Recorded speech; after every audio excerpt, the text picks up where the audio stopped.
మనము తప్పిదము చేసినప్పుడు, మనము దేవునికి విరోధముగా జీవిస్తున్నప్పుడు, దేవుని యొక్క కట్టడలను మీరి జీవిస్తున్నప్పుడు దేవుని కోపం అనేది మన మీదకి వస్తుంటది.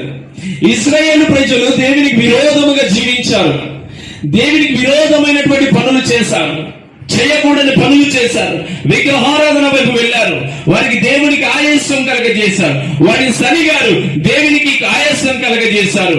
కానీ దేవుని కోపము నిమిషం మాత్రం ఉంటుంది, కానీ ఆయన దయ చూపెట్టడం మొదలునైతేనంట ఆయన దయ దీర్ఘాయుష్య కాలం ఉంటుందట. హల్లెలూయా. కాబట్టి మనము దేవుని దయను పొందుకోవడానికి ప్రయత్నం చేయాలండి. మనుషుల దయ అవసరమా అంటే అవసరమే, కానీ కొన్ని సమయంలో మనుష్యులు మన పట్ల దయ చూపకపోవచ్చు. కొంతమంది మనుష్యులు నీ పట్ల దయ చూపెట్టక, నీకు చేయాల్సినటువంటి సహాయం చేయక, ఇదిగో కావాలని నిన్ను బాధ పెడుతుండొచ్చు. కానీ ప్రియమైన దేవుని బిడ్డలారా, అటువంటి మనుష్యుల దయ నీకు దొరికినా దొరకకపోయినా నీవు మాత్రము దేవుని దయ కొరకు కనిపెడుతూ ఉండు.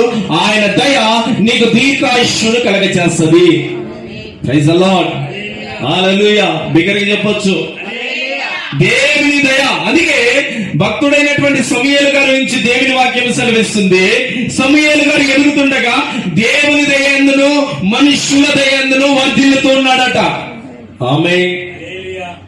కొంతమంది ఏం చేస్తారంటారండి, దేవుని దయను పక్కన పెట్టేసి మనుష్యుల దగ్గర మెతకగా ఉండడానికి ప్రయత్నం చేస్తుంటారు, మనుష్యుల దయ కొరకు ప్రయత్నం చేస్తుంటారు, వారి బాధలు చెప్తుంటారు. మనుష్యులు నా పట్ల ఏమైనా దయ చూపెడతారేమని వారు చూపించకపోవచ్చు. కానీ ప్రియమైనటువంటి దేవుని బిడ్డలారా, ఈ దినము నుంచి నువ్వు అలవాటు చేసుకో. నీ బాధ, నీ కష్టము, నీ వేదన ఏదైతుందో అది దేవుని దగ్గర వెళ్ళి మొరపెట్టు.